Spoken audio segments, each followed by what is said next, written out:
Драги другачија, денес јас се викам Марио Милески и учам во Јохан Хајринг Песталоци.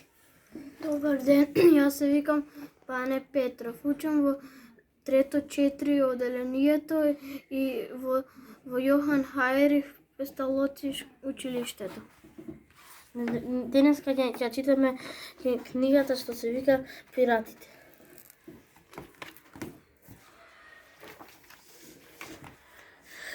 Карипското море гнездото на пиратите. Од средината на 16 век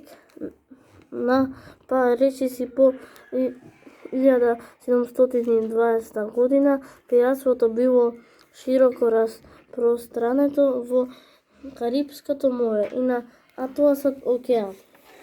Пиратите владееле дури и со некои држави. Тоа било времето на нивните најголеми подвизи и авантури.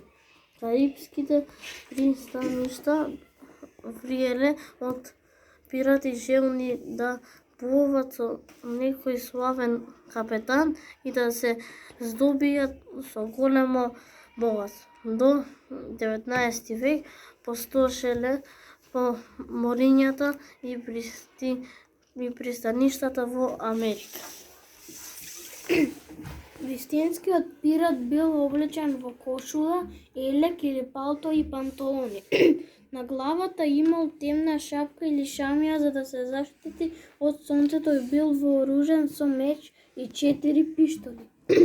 Иако често носел и добро скриен нож, бил бестрашен и храбар, голем љубител на коцкањето и румот и вешт измамник. Сонувал за слободата и живеел за неа.